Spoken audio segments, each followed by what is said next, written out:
Hey there, goblins. Welcome to another episode of Goblin Salvage Rites. My name's Robert. I'm Erik. And today we're going to be talking about a very special adventure path. It's the best one of the bunch from what everybody says. Apparently, Season of Ghosts just got re-released in February of 2026 for a combined hardback edition. Sort of a deluxe edition, but not really, but kind of. Yeah. Yeah. So we're trying something new where we cover adventure paths in an interesting way. Cover adventure paths. Yeah. So what we're going to be doing is just talking about the adventure path from the player's guide perspective, talking about what you should expect from the adventure without any spoilers at all. And then Erik and I are going to be making characters and sharing them with you as if we were to play Season of Ghosts. So Erik made a couple characters, I made a couple characters, and we're just going to be sharing what our builds are and what our approach is to making a character for this adventure. Maybe to inspire you if you plan on playing the adventure too or something like that. Yep. That's pretty much it. Yeah. And I know one of the goblins wants to run this thing for me, so I promise I have not dug any deeper than the player's guide. Yeah, that's the big thing. Some of these adventure paths we really want to play in. I know. I want to read them all, whether I play them or not. Exactly. And for a game like Season of Ghosts, that would be a big no-no, as we'll find out here in a minute. But before we jump into the topic, why don't we talk about what we played, Erik? Yeah, I was way over ambitious in my last episode of Edgewatch. And I tried to run, what's your favorite Tarantino movie? Pulp Fiction? No. No?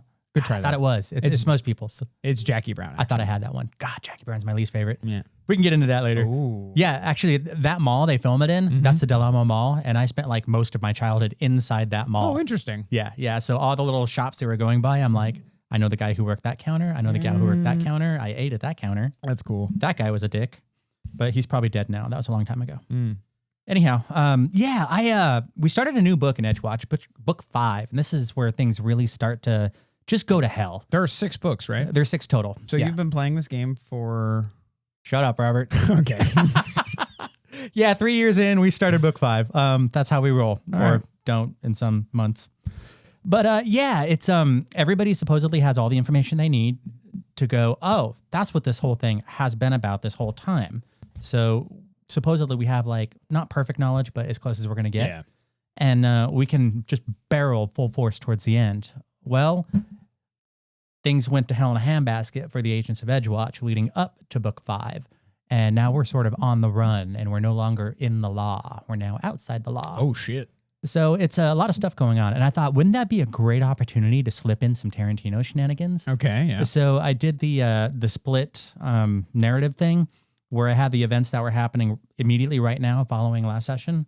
And then the events that were happening later that day, early next morning.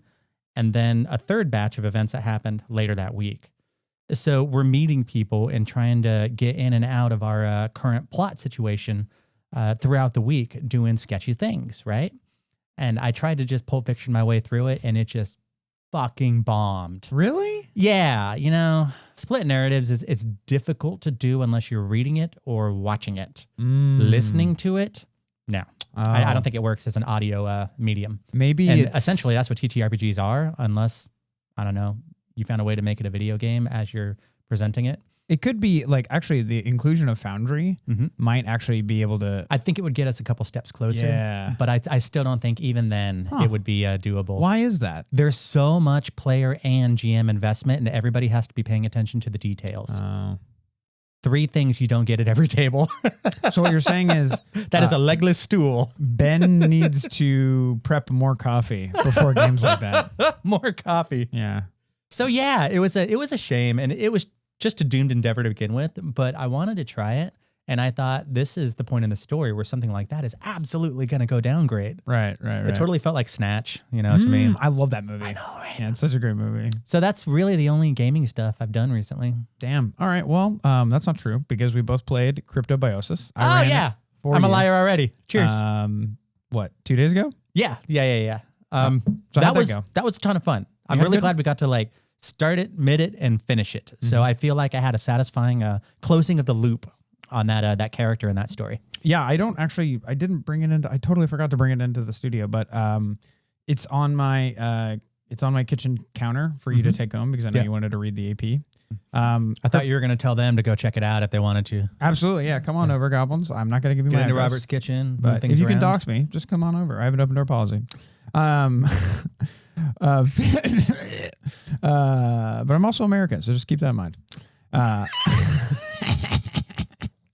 Proud to be an American. Anyway, so yeah, we finished writing Cryptobiosis. It's written by Gomez Writes Games. So go check it out. I highly recommend it.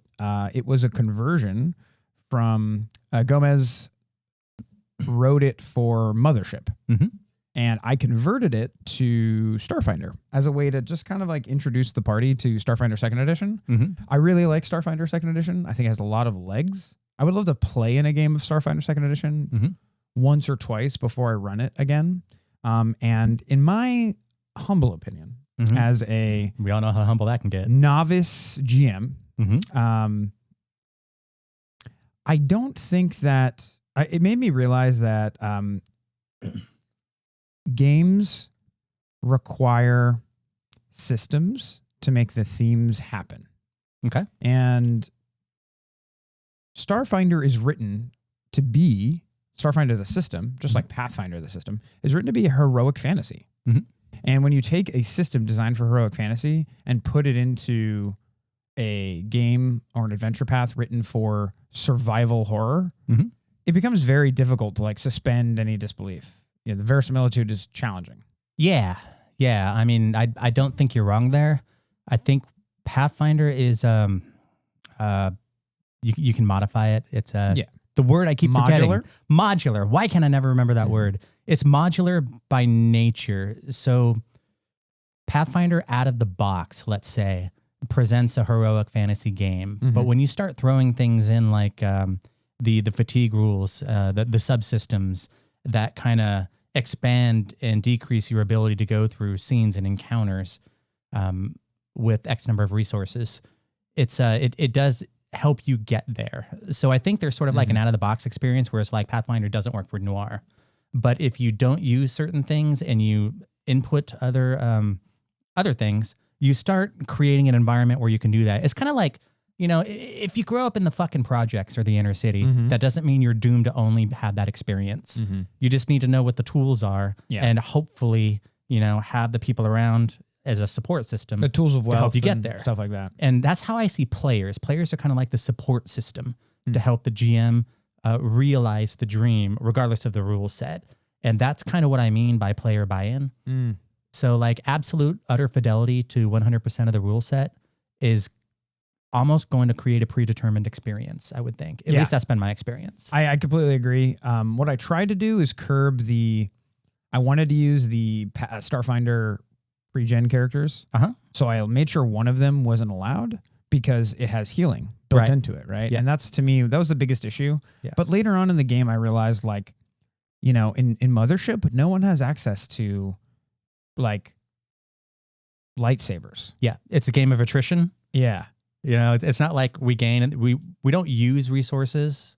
We lose resources. That's the Mothership thing. Pathfinder is sort of like, you use stuff, but you get it back. And then you use stuff and you get it back. So I don't know if there is, what I probably should have done is add a subsystem or two from Pathfinder to make it a little more believable.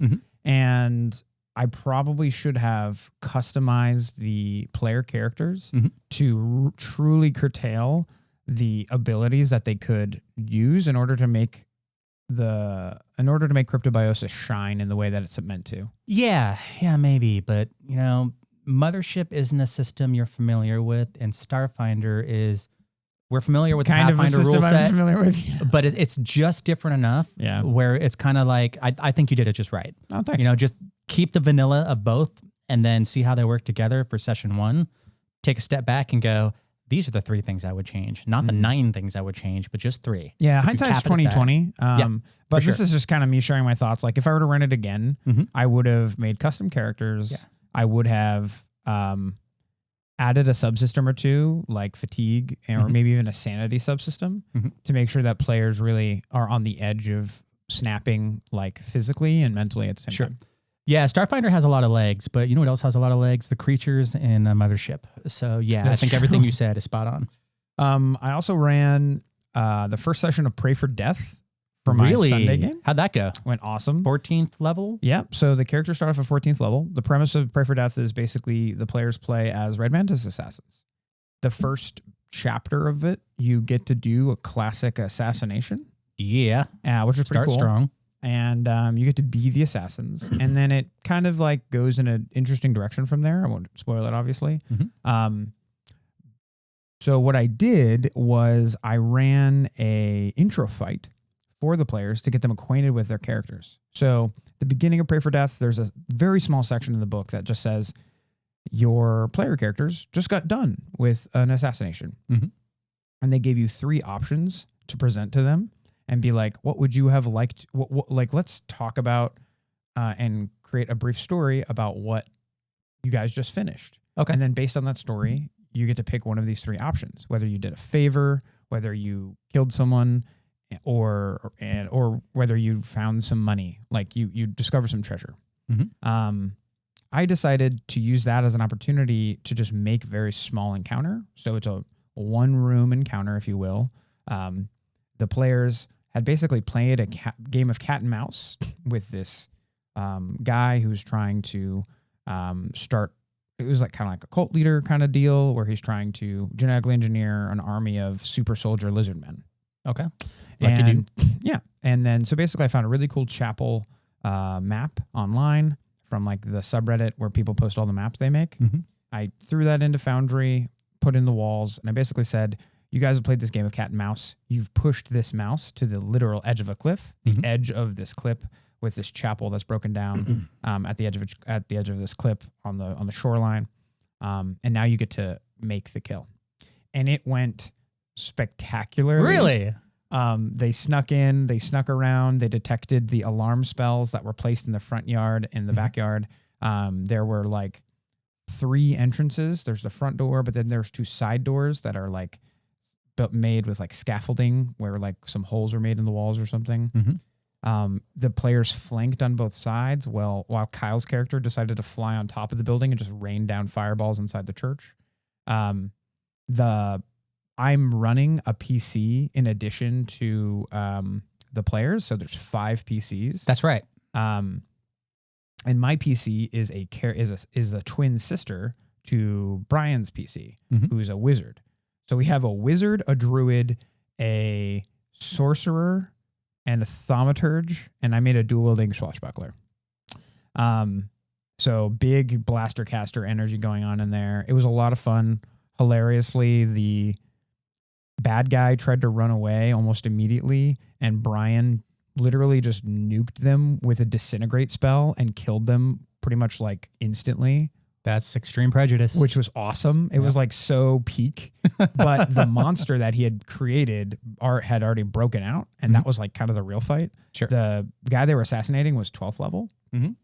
Their character's 14th level, but the monster he created was 14th level. Okay. And he had big regenerative abilities, but of course Kyle's character deals fire damage, and the fire damage deactivates the regeneration.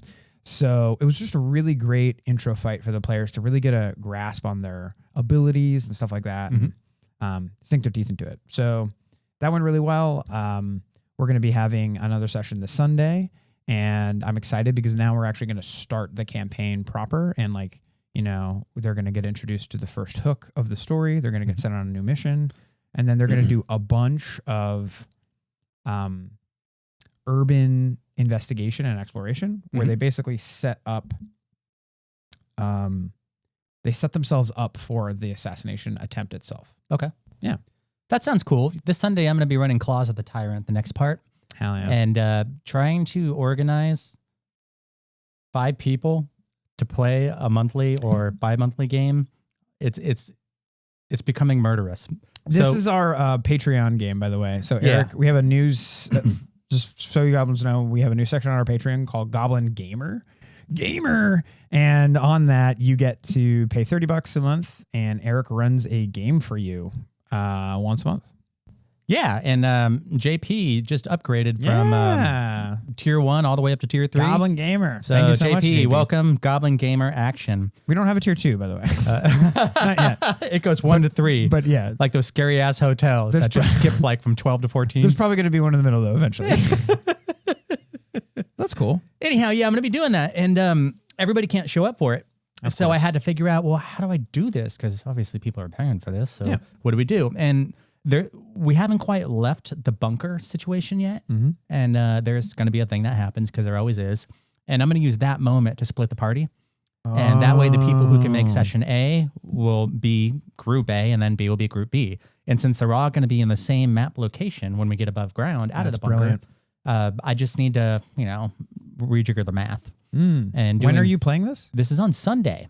I was hoping to use Kyle to both on Sundays? fill one of my seat.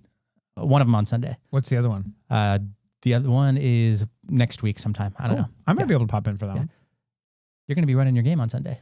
But the other one isn't on Sunday. The other one, yeah. Yeah, the reason Kyle can't join your game is because he's playing in my game. Yeah. A beach. I see how you are. Kyle's like, I'm going to tank your Rune Lords game. Kyle's like, this is the first time I've ever played Pathfinder 2nd Edition as a player. And I'm like, holy shit, dude. That's some crazy GM. Yeah, forever GMing is a problem. So we're almost done with what we played. I just want to talk about Rusthenge because that's the next adventure. This is one of those things where I'm a 4 out of 10 looking forward to it, and it's only going to tick upward as we get closer, and I love that. Well, hopefully I can push you towards it because I've read it, and I'm actually getting more and more excited for this adventure. Good. I know almost nothing about it.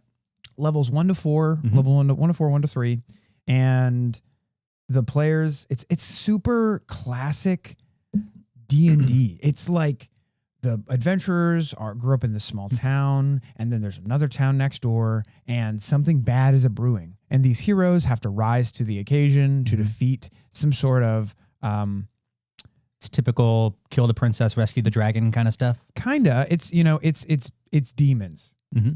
You know what I mean? So demons, not devils? Not devils. Oh, that's interesting because usually Sandpoint stuff is typically devils. This takes place in the country of New Thassalon, which got invented during I think 1st edition or 2nd edition, so from some big AP where there's like timey-wimey shenanigans and rune lords and shit like that, called Return of the Rune Lords. Yeah, they were always there. They just made their presence known again. I think I actually read the description of the whole AP and. One of them tries to go back in time and like change time or something like that, which is kind of crazy. Wow, they do that a lot in Paizo. And the players end up stopping them from completely redoing the time stream or something. So anyway, someone just posted a big sale that a website was having for Paizo products, a bunch of PDFs. Like a Humble Bumble for some other site. So Rusthenge was on there. So I bought it. I already owned the book. I bought the PDF, and then I got a $20 off voucher because of the whole shipping ordeal with the remastered version of Dark Archive. Mm-hmm. So I ended up picking up the VTT for $15 as well. So what I'm trying to do with this is goblins. I'm not a DM. I have never been a DM because DMing feels like homework to me. And I have ADHD pretty severely. So it is homework. Doing homework is hard for me. So what I'm trying to do is use a combination of VTTs, which are already pre-prepped, and Gemini to prep as much of this as possible without making it feel like homework. Sure. So I uploaded the PDF to Gemini, and I'm like, hey, Gemini, I'm really bad at DMing, and I have ADHD. And I need you to help me like facilitate scene changes and stuff like that.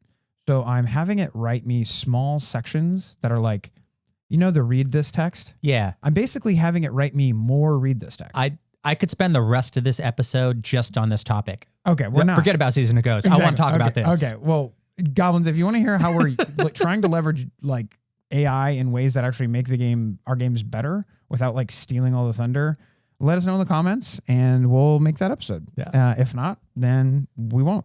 Yeah, whether we like it or not, it's here to stay. Yeah. How do we become custodians and stewards in the process? So I'm really excited about it. Now that I've That's cool. I'm That's beginning to figure out tools to make it feel less like homework bit by bit. And now I'm actually pretty stoked. Cognitive load's a bitch, isn't it? Yeah. Especially with all the time I don't have. So anyway, let's get talking about Season of Ghosts. Season of Ghosts. Because that's why the goblins are here. What an AP for me to agree not to read. Like, this player's guide felt like James Jacobs wrote a love letter to me specifically. Dear Erik, I want you to make a character for my game I'm about to run. Your background is going to unlock NPC actions and, stuff. The things you do as you build your character are keyed to things that are happening in this village, and you're probably never going to leave the village. Oh, by the way, here's a gazetteer at the end of this thing. It felt like going home to Sandpoint again. The Rise of the Rune Lords Adventure Path, when they did the hardbound anniversary edition. I never read the original, way back in the day when it came out. But when they put it together for that one single volume thing, the very back was this beautiful, totally like complete. What's in Sandpoint? Who's in Sandpoint? All the buildings were marked. Right. This is the Glassworks, and this is the family who runs the Glassworks. These are the other three families. That's where they live. Here's the sawmill. And all the life that happens in the physical locations on the map, it was just there in this big chunky part in the back of the book. And then we didn't get that in the book for SOG. We got it in the player's guide, right? And that just kind of. So yeah, I'm really stoked about this. I'm not super stoked about the, playing. This is going to sound so pejorative. I don't want to play in an anime.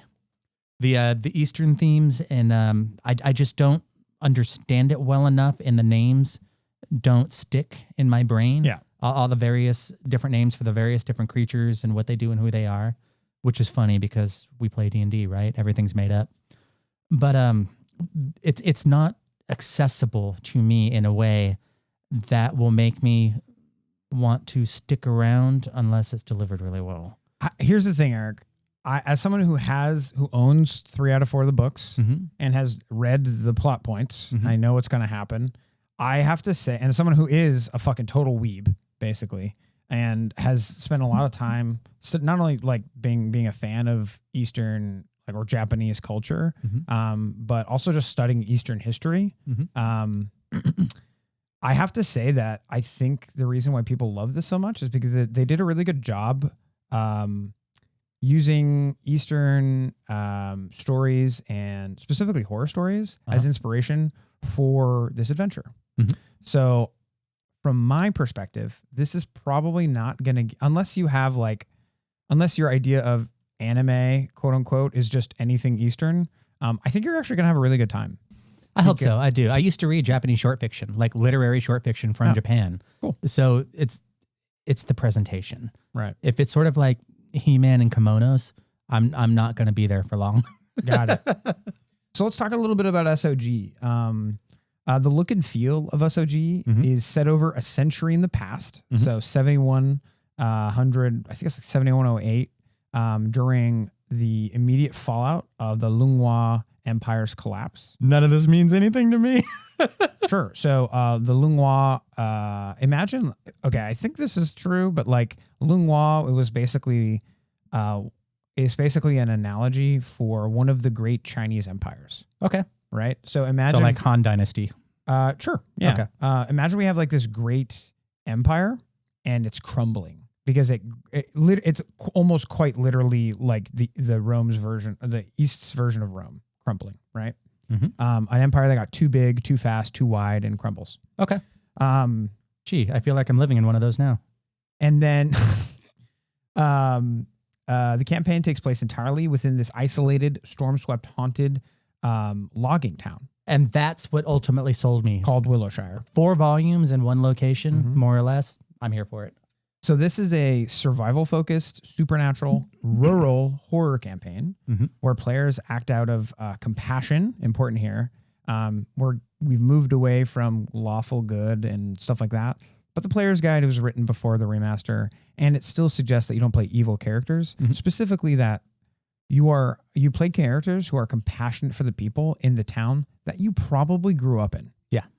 And that's really important because the focus here is that you are the quote unquote good guys, or you want the best for the people in the town. Yeah, it explicitly said you either grew up here or you have lived here long enough to be considered a permanent resident. Right. There's no third option. And because it's a horror game, there's a really important section I just want to highlight for your session zeros where you talk about horror and consent.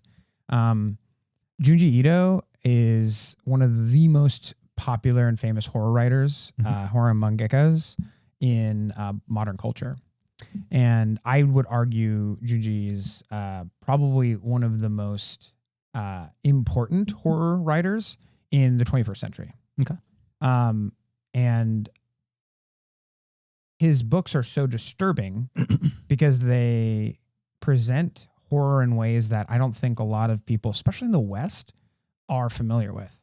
And when you tap into something new, but also raw and unnerving, it can be really exciting. So expect a lot of horror elements that if you are someone who's only familiar with Western culture, to be new and unnerving in ways that you may never have thought of, which is, to me, really exciting. Finally, expectations. The players start as first-level locals, deeply tied to the town's factions. They have really good rare backgrounds that tie you deeply into the game and really seat you into small little micro-factions in this town of like 600 people, I think it is, or something small like that. It's small, yeah. Maybe I'm getting it confused with Rusthenge. Maybe it's a couple thousand, but small town. Excuse me. It's basically a town on a river that splits off into forks basically later on down the river. So the game kicks off. The game takes place over the course of a year. Each book that they originally released is representative of 4 seasons, literally over the course of a year. It's really downtime heavy story, and it kicks off with a faux ghost abduction festival that goes terribly wrong. That's the part I really keyed into that I liked. I'm getting really tired of 2 things in Pathfinder adventures. One is the call to heroes. I almost feel like I want to just get past it because they're all the same.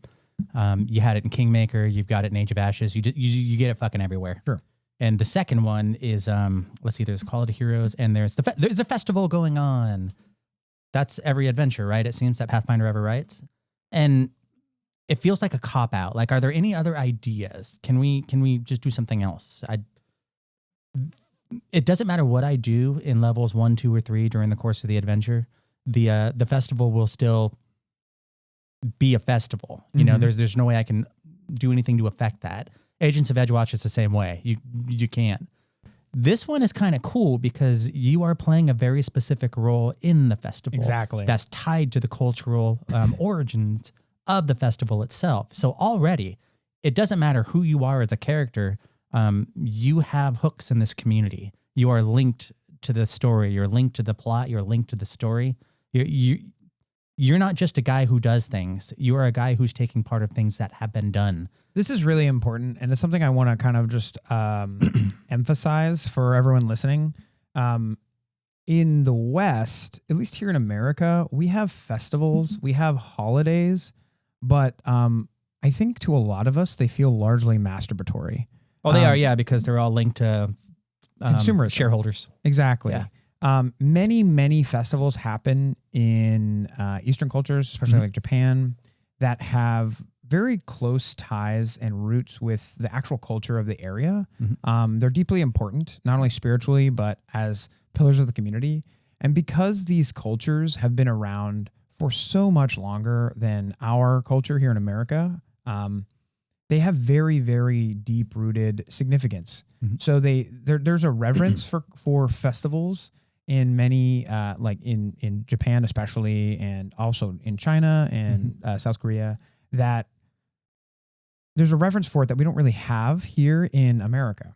And I don't want to say the West because I was just about to call you on that. Yeah, this is an American thing because Dia de los Muertos, there's a million festivals out there that are so culturally significant and anchoring to communities. Absolutely. We like to pretend 4th of July is ours. It's not. No. And so on and so forth. Anyway, so I just want to like make sure the listeners realize that the cool thing about a festival, quote unquote, in the context of this adventure is that the adventure, there's a really good sidebar in the player's guide that gives you 10 or 11 superstitions. And gosh. So just a little bit about me, goblins. I grew up doing Chinese martial arts in Florida, which is like the East Coast, especially Florida, doesn't have a lot of Asian Americans or a lot of Asian culture to begin with. So to be a part of a Chinese like culture so closely tied to it means that I got exposure to a very tight-knit community of people that basically raised me. And when I say that Chinese people tend to be superstitious about things that you never would have thought of. We really got to be careful here, Robert. Sure. Yeah, absolutely. Growing up though, like all of the people that surrounded me, especially all of the elderly people, had some crazy superstitions that I never was exposed to like in my normal family and stuff like that. Yeah. So that gave me a perspective on that Chinese culture, or at least those Chinese Americans, that made me smile in like oh, I see what you're doing here kind of way when it comes to the superstitions presented in the player's guide. In the player's guide. Okay. And I think it's really, that is a great piece of, that's a great social, like not social commentary, but like a great way to sew in inspiration from actual real life cultures that they're basing this stuff off of. So if you're going to lean on anything to make your character feel lived in, really making a couple of the superstitions outlined in the player's guide just your character's own, I think would be super apropos. Yeah, I think I see what you're getting at. So anything in the player's guide, just lean into it is really what it is at the end of the day. Yeah.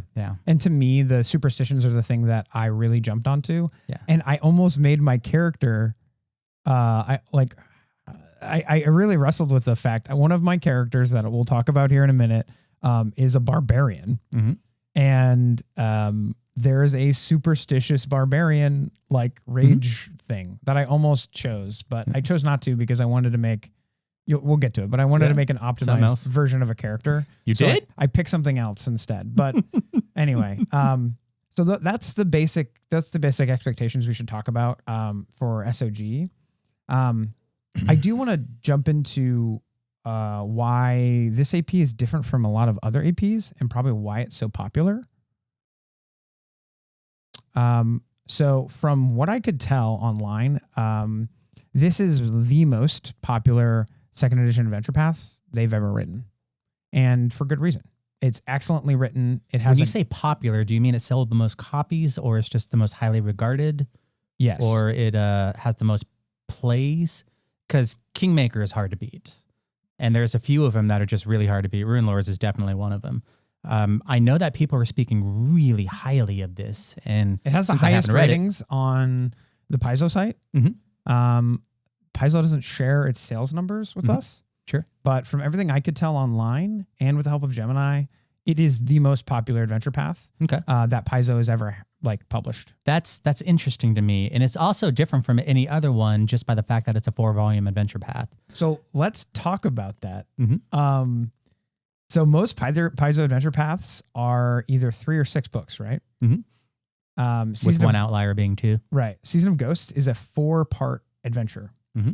This is really cool because it's based on a style of storytelling called Ki-sho-ten-ketsu, which is a traditional 4-act narrative structure, frequently used in Chinese and Japanese storytelling, also in Korean storytelling, if I'm not wrong. 4-act stories are they're big in these. The important part here is that in quote unquote Western stories, we have the denouement, we have like the big rising action and the big plot things that happen in the 3rd act, at the final act, with a very quick denouement of like resolution. Right. In this story structure, traditionally, the big plot twists and all the action happen in the 3rd act. And the 4th act allows for a longer and more rich what happens after the changes happen. What happens after the plot twist? How does it really affect people in meaningful ways and stuff like that? Which I think is really cool. Yeah, which I think is really cool. Yeah. I guess a really good Western example of exactly what you just described is the Eye of the World series. I've never heard of it. You're fucking with me, right?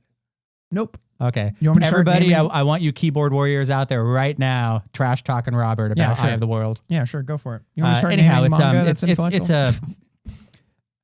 it fits especially with this AP, this notion of things get started in the summer and then the fall's coming and we're inching towards a really difficult winter. And if we survive the winter, we have spring, and that's a new dawn. That's a shape that's been around forever, east, west, north, south, everywhere. And it fits really well in a 4-act structure because 4 seasons. And the fact that the 3rd act takes place where it is just a natural pressure point for winter, the fierceness of winter and Of course. everything that goes with it in the mythic structures, both east and west. So it just works. I mean, I think it was a happy accident that they decided to do this as a 4-volume AP because it's experimental for them. I don't even know how many 3-volume APs came out before this one did. Not many, a handful at most. And everything for like a decade before that was 6 volumes. So this was revolutionary for an in-house model for pushing out APs. That in and of itself is worth mentioning. The fact that this came out before the Tianjia books that came out later, they were taking a chance on that because when Season of Ghosts came out, the community conversations around Oriental adventure type literature from the 80s and 90s, it was pretty heated, you know? So they took a risk on that. And there were just a number of piezo risks with coming out with this thing. And I didn't read it. So I don't know how well they pulled it off. Oh. So I'm looking forward to the payoff. The fact that it's really highly regarded, I have questions about why that matters and how it matters more so than the fact that it is really highly regarded. So on I'm that looking forward to note of finishing being highly regarded, this campaign contains like some of the biggest, most intricate plot twists in Pathfinder history. Plot twists aren't really that sophisticated in Pathfinder APs. If this one is really knocking your socks off, I want to see it. I think you might be impressed. I hope so.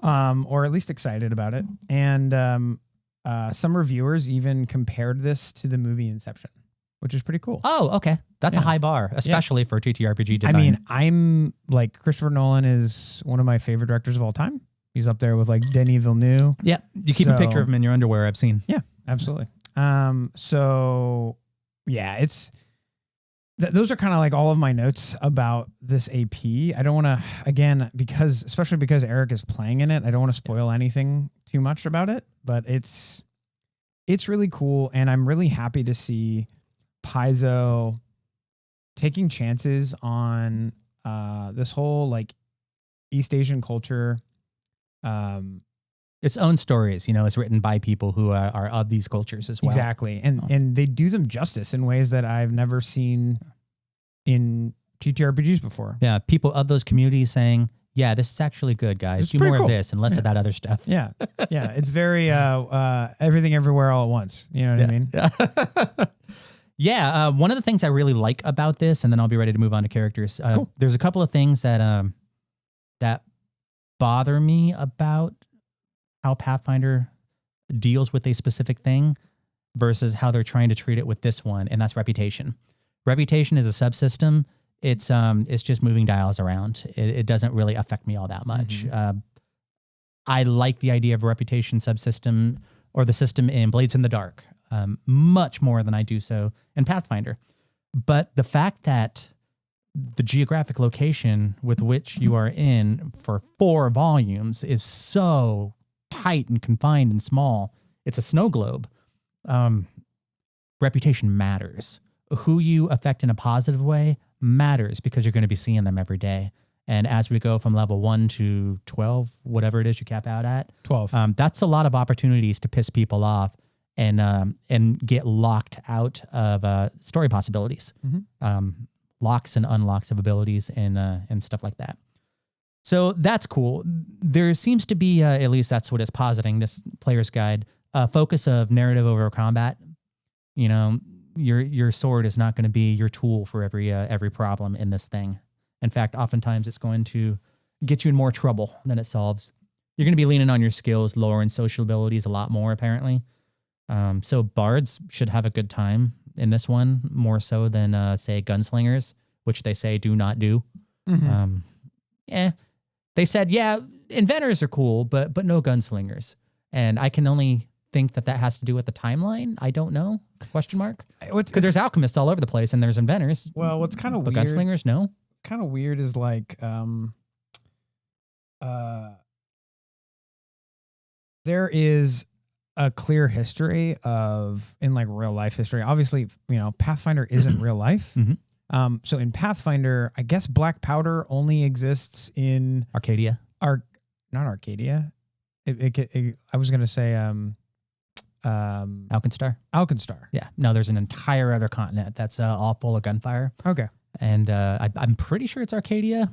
I remember in the player's guide they mention for the Inner Sea region, it's they Alkenstar. specifically say like Alkenstar is the only place where gunpowder comes from, and that's why gunslingers aren't a good choice for this. Mm-hmm. And I'm thinking to myself like, yeah, but China discovered gunpowder right. like 400 years before we did in the West and just never turned it into very good guns. I better not see a single fireworks display in this entire AP. Exactly. So yeah, I thought that was an odd but it restriction. Probably has a lot to do. Because it's the only one of like the 28 or so classes available. They only called that one out as being a bad idea. There might be a really good reason though, based on the I hope so. lore of Tian Sha. Well, that's fine, but I want to see it in this adventure. Like if my player's guide says you're going to go through 4 volumes of this, everything's on the table except Gunslinger, even Inventor. Yes, even Inventor. Even Alchemist, especially Alchemist. Well, it's a They're all core over the class. place. They can't not do Alchemist. Yeah, but like if you're saying this is the one, no, I want to see an NPC that answers why I shouldn't be playing that or I can't play that. So that it sets up an expectation as soon as you say no. Okay, got it. And if it is a timeline thing, great. But Arcadia exists and I don't buy it. Mm-hmm. Okay, cool. So let's talk about the characters we made. Erik and I both made characters for this adventure as if we were to play it. Mm-hmm. I think Erik, you made like 15 characters. Was it like? No, I made one for each class, so 28 characters. Okay, and I should be able to get them in the next 40 minutes all laid out. Awesome, yeah.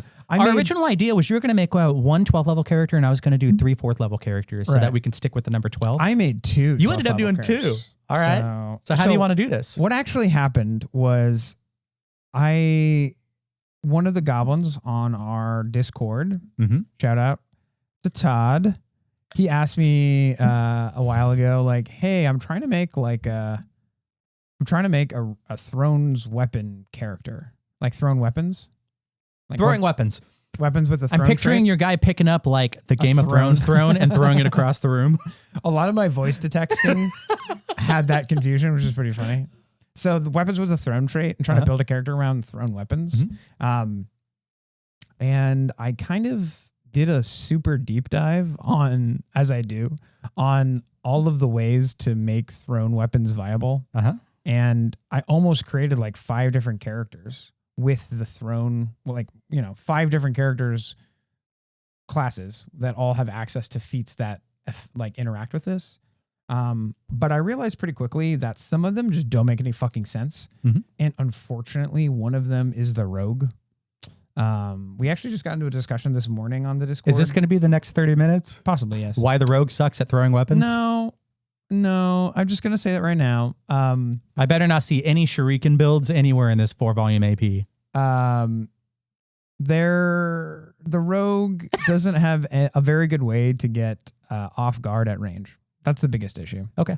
But also thrown weapons, the more I thought about it, the more I realized that throwing weapons are not meant to be used exclusively. They're actually best when you go between short range and melee and you kind of dive in and out of short range and melee. The problem is if you're standing 10 feet away from an opponent, it's almost impossible to get to get off guard, to make them off guard. Doesn't going first as a rogue get you that? At the very beginning, sure. But then what are you going to do for the other 4 rounds of combat? When do combats ever go 4 rounds at our tables? They often do. You just don't realize it, but they do go 4 rounds. I mean, I've played a lot more combats now that we're playing on VTT, and trust me, they go 3 or 4 rounds. Yeah. Anyway, so both of my characters that I ended up making are characters that try to optimize throwing weapons. Okay. And one of them is Sirius. It's a swashbuckler that is actually good and a character you could actually play. The other one's hilarious because it's a barbarian that throws literally everything. Mm-hmm. Everything is a thrown weapon to them. Throwing barbarian builds. It's kind of cool. It's a fun concept. So what did you make, Erik? I made a trio of brothers. I've got a human Thaumaturge rogue. He's the oldest of the bunch. I've got a half-elven Magus investigator. He is the youngest of the bunch. And I have a human guardian exemplar. He is the middle child. Did you make and a Kronk-like dual brick. classes? No, the second ones are archetypes. You free archetype them. Yeah. Okay, cool. Yep. I free arched them. Yeah, we pretty much have like an exclusive All level 4. free archetype only rule in this house. Yeah. and I love playing up, building up to level 4 because level 4 is the jump off where if you're finished with that archetype experience, you can move into a new one. So it feels like there's a beginning, middle, and end. What do you mean? I said 4, I meant 6. Yeah, you meant 6. So, okay, yeah. Cool. Yeah. We're on the same page. Okay. Anyhow, so disregard everything I just said. It was a lie. And I made level 4 characters because I needed to get 3 characters to 12 so I could follow the rules that Robert also broke by going to 24. That's fucking hilarious that you like divided them in 3. Okay. That was my reason for doing it. Like, all right. Both of us talking about level 12 characters would keep us here for days. Okay. So let's talk about one of your characters and we'll go back and forth. Okay, cool. So what do we got here? I got notes. I believe that you have notes. I have notes. Erik is looking for There's them. so much we didn't talk about with the player's guide. But do you want to make the whole episode of the player's guide then? No, we're not doing that. No, I don't want to do sorry. that. Okay, I'm sorry. That was rhetorical. I didn't realize it. Okay. All right.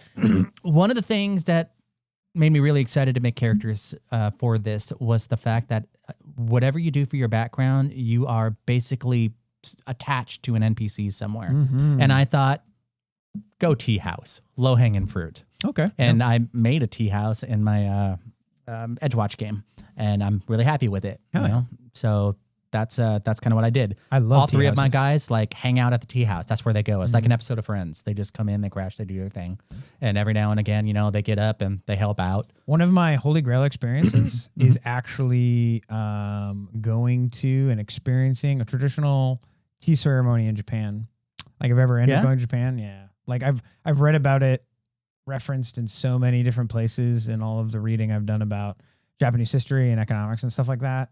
It's like such an important part of Japanese history that I just want to like experience it. Yeah, and Portland's a sister city to a Japanese city. I think it's Which Sapporo. one? Sapporo? Okay. I'll double check right now. So there's a big ol' cherry blossom culture here. You're going to be very mad at me, Robert, because I cannot bring my characters up on my iPhone. Okay. Do you have it on your laptop? What do you mean? The character sheets I have on Notion. I didn't know you had them on Notion. Yeah. Anyhow, I've got 3 dudes, and essentially what I tried to do was I tried to make them each support one another, and I picked those specific classes in an effort to do so. So for the first guy, his name's Junhee Karka, but because nobody ever remembers first names, I call him Junebug, significantly easier to remember. He's the eldest. He stands to inherit whatever there is to inherit in the family. And I've got him as the Thaumaturge Rogue. What I wanted to do was make this guy a mirror implement rogue that could give himself off guard so he can do all of his roguey things. The rogue is the archetype. So it does the D4 sneak attack damage rather than the D6.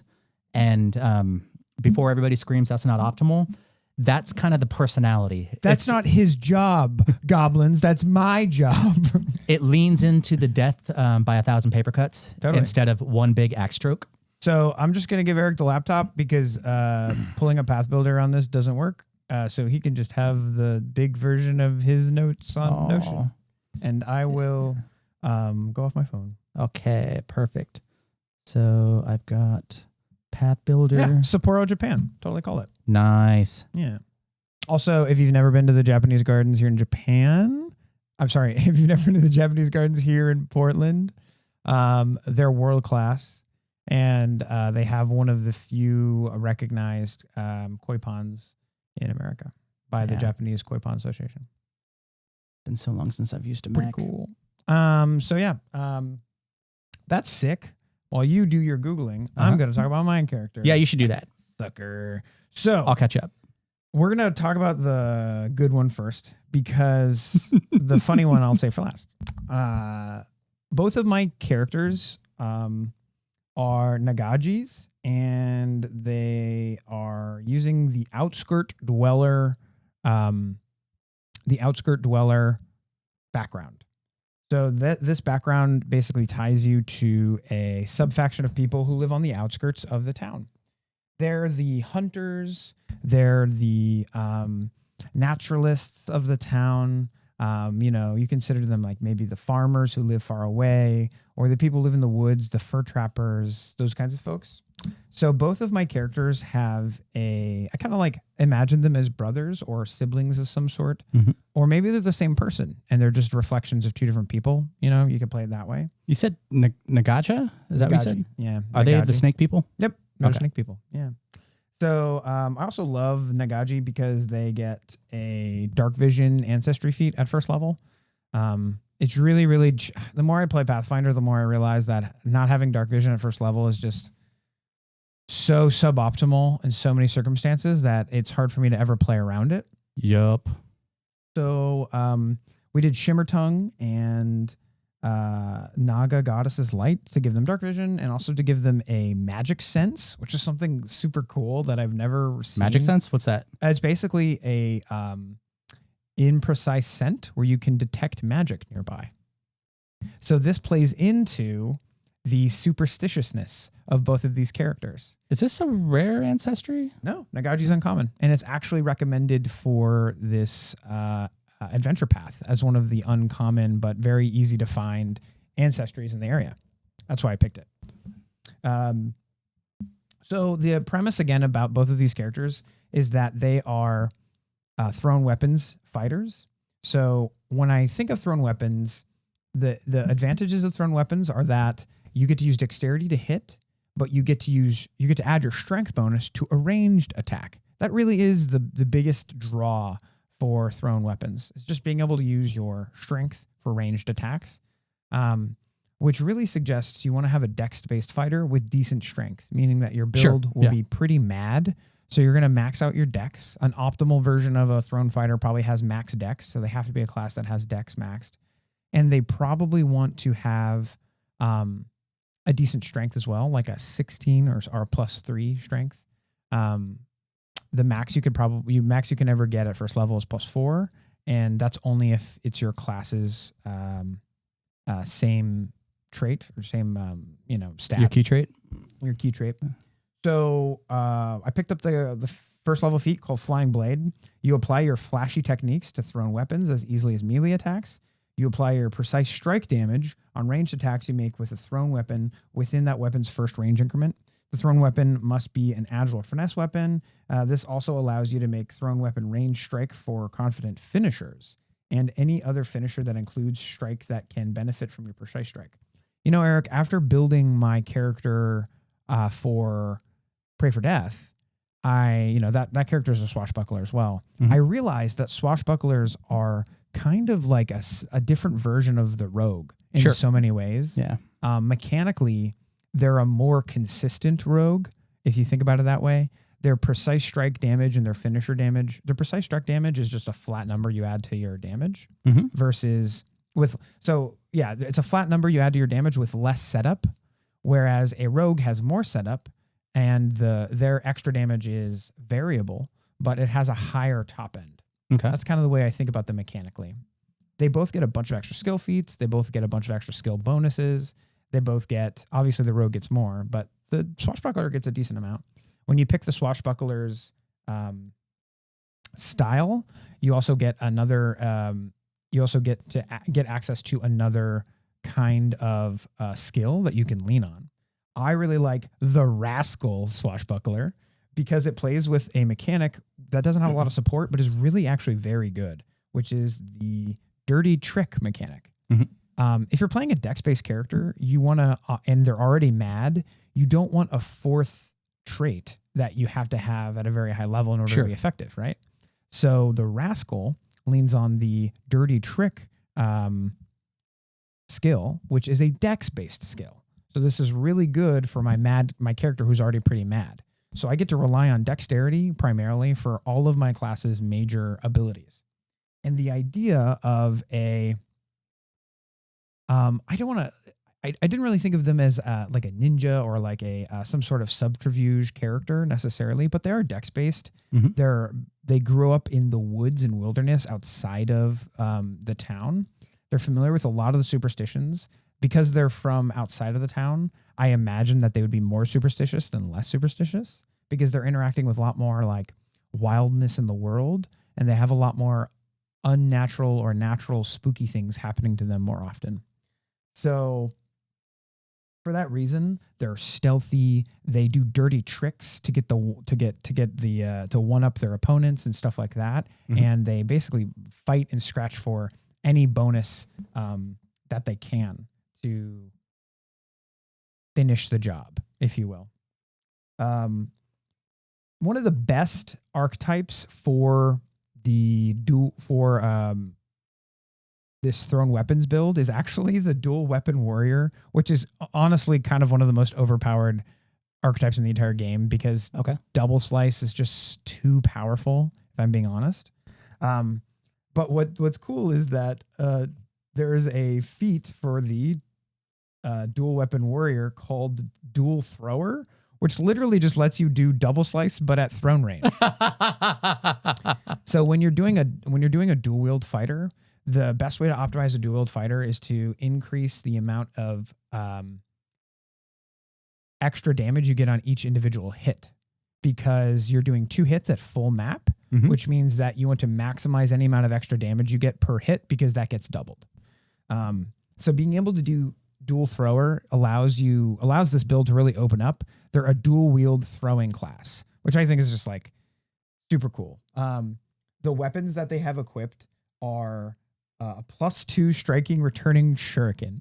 So they dual wield shurikens. Oh, that's awesome. Yeah. I could have gone chakram and shuriken, but I thought it would be even cooler.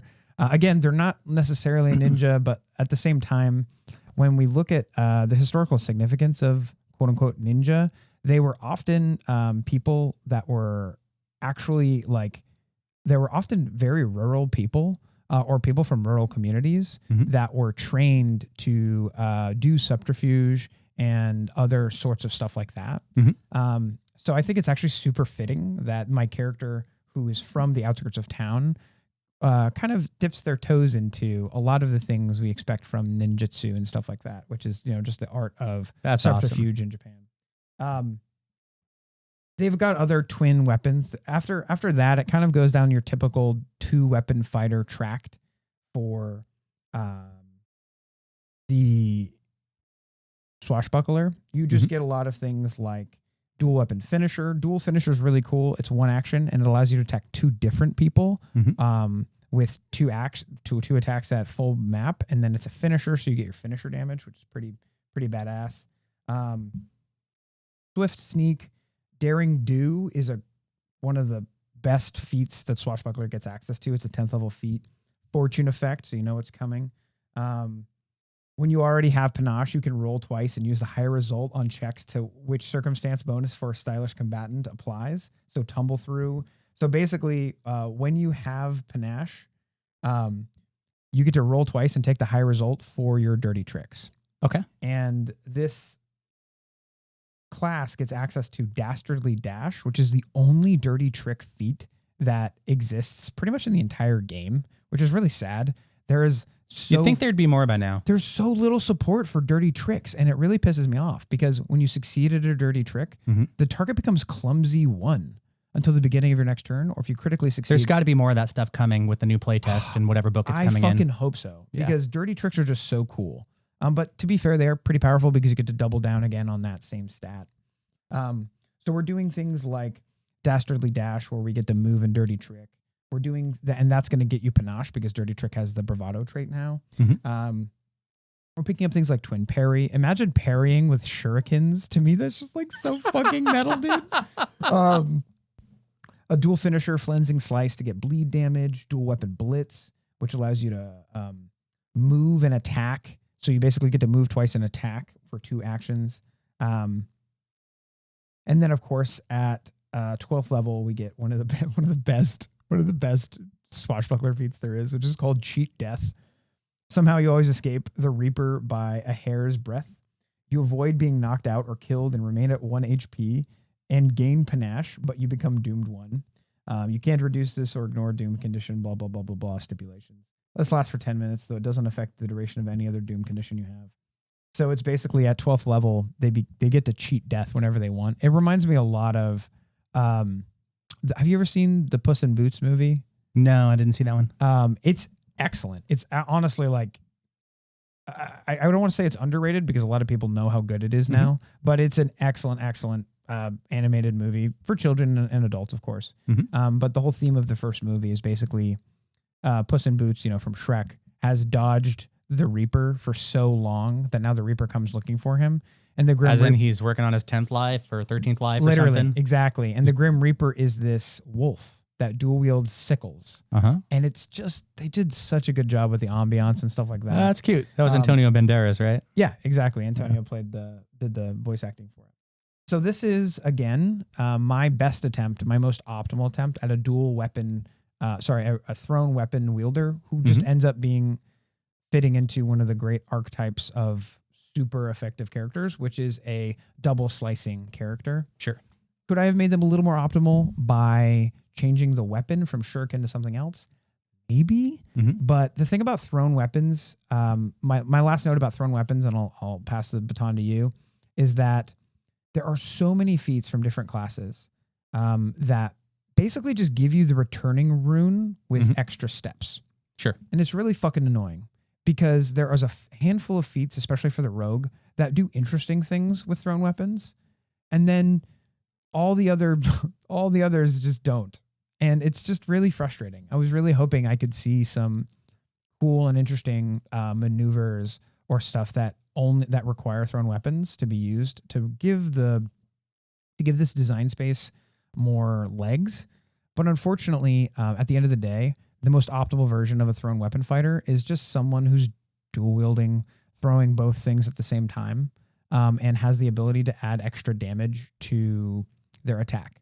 A note for the goblins out there: the Swashbuckler is, in my opinion, the most optimal version of the thrown weapon fighter, except for the Exemplar. But Exemplars don't exist yet, Erik. Oh, that's right. Exactly. And we can't say why. Yeah, we can. Okay.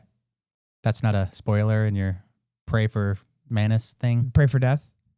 Okay, if you don't know why Exemplars don't exist yet, go Google it. All right, just fucking Google it.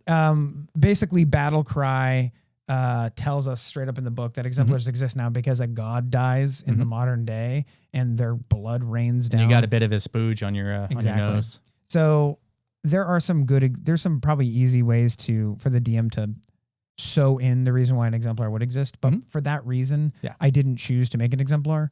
But the Exemplar almost always makes a better version of every class anyway, because it's the Exemplar and it's a rare class. It's our only rare class, which means it's just going to be more powerful.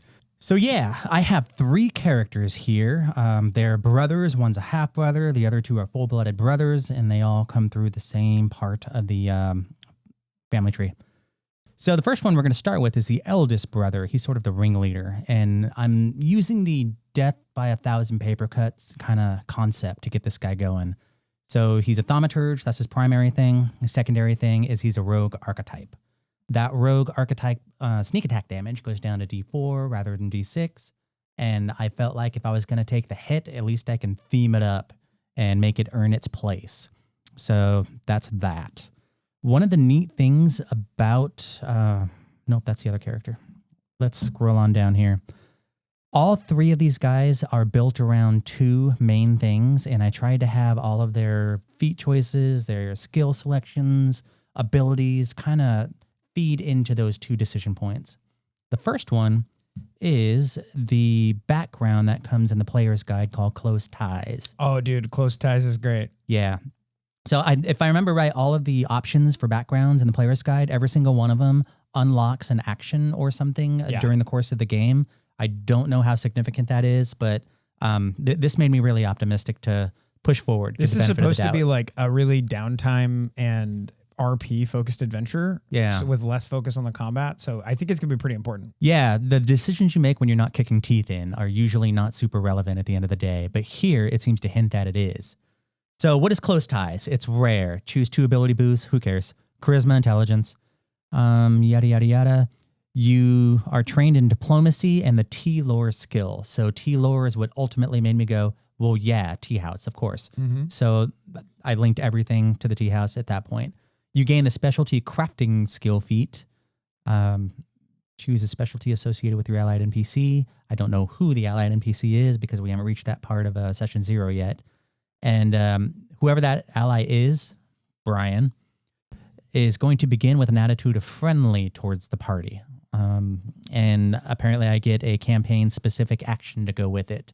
All 3 of my characters have everything I just said, so that's their commonality. So they're all T-house focused. Yeah, they're all T-house focused. More specifically, they all have the close ties background. Mm-hmm. They share that. So that meant that if I'm dealing with charisma and intelligence, all 3 of these primary classes I'm doing have to somehow feed into that. And that was part of the puzzle I decided to take on in this particular character build. Heck yeah. The second thing was all 3 of these are going to have something of a martial, if not focus, then at least martial adjacent. And I wanted to have a singular weapon that they all share. So they all have the spiral sword. That's a Tianjia thing, I think. Okay, cool. And they're not just the same sword. They each have different runes because we're level 4 and I can buy runes at this point. What they all have in common, though, is they all have the same maker's mark. So this is a set of 3, and there is presumably no 4th anywhere in the world. Presumably. Brian, are you taking notes? So I kind of wanted to go with like a tea house, 3 musketeers kind of a thing. Cool. And they all have a musketeer weapon, their spiral saber thing, or their spiral rapier. And each one of them has runes that are supportive of their class and archetype. So that's kind of what I did there.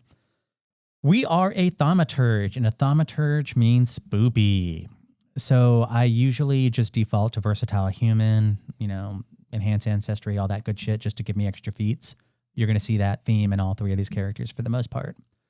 I went incredible initiative because I wanted to go first. I'm a rogue. I got to get that first strike. Mm-hmm. And that will sort of like determine so much of what comes in subsequent rounds.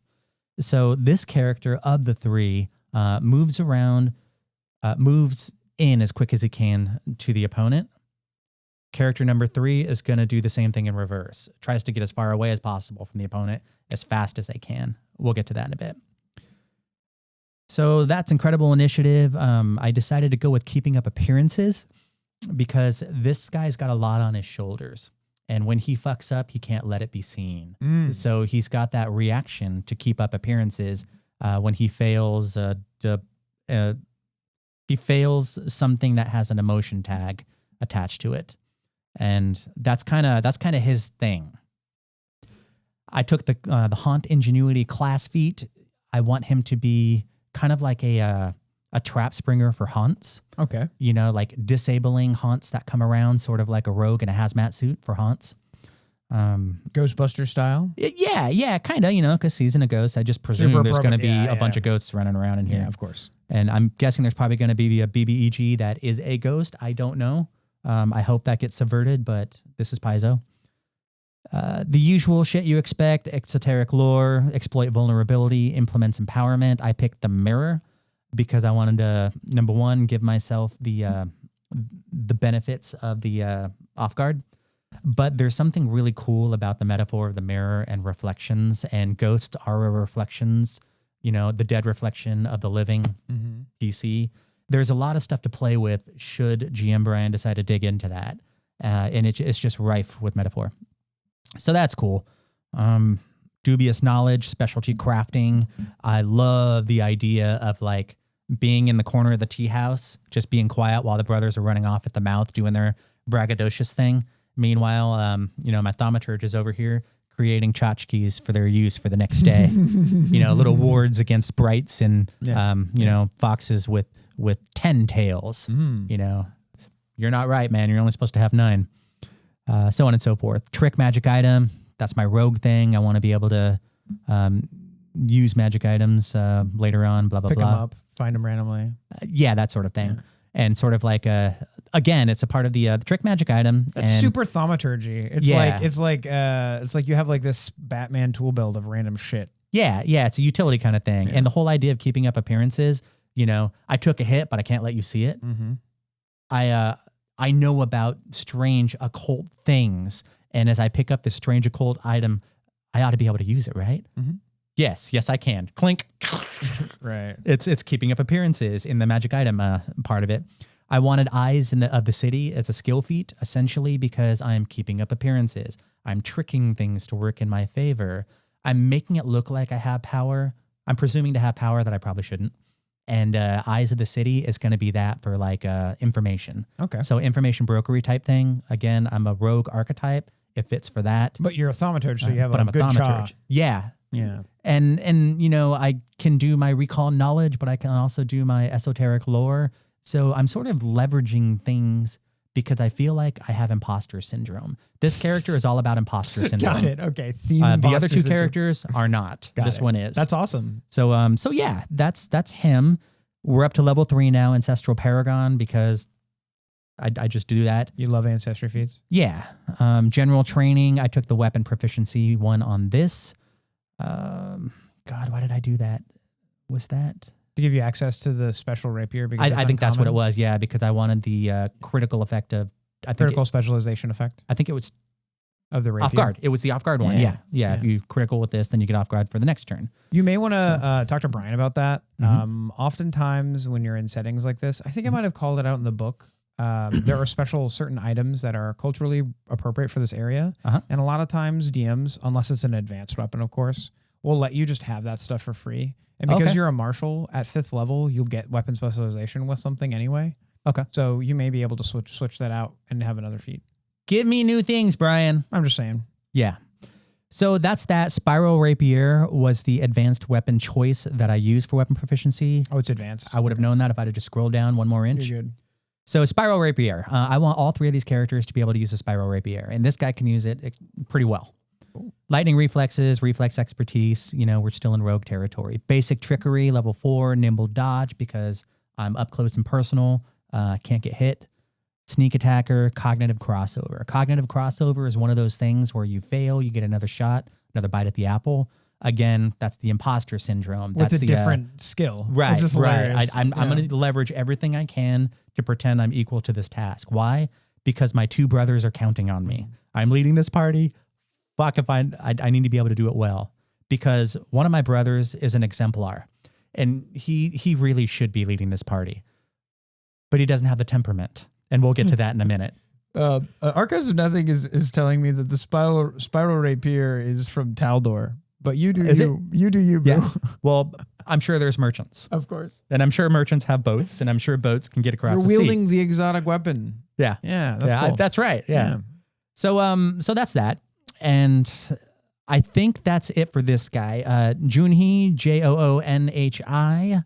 I call him Junebug because that's easier to remember at the table. And last name Kharkov, Kharkov. What I tried to do is I tried to squish my weak presumptive knowledge of things that are both Russian and Japanese, and see is there something there I can do to create something not innovative or new and interesting, but just something just 5 degrees to the right. And that's a lot of what this attempt is right here. That's actually really cool.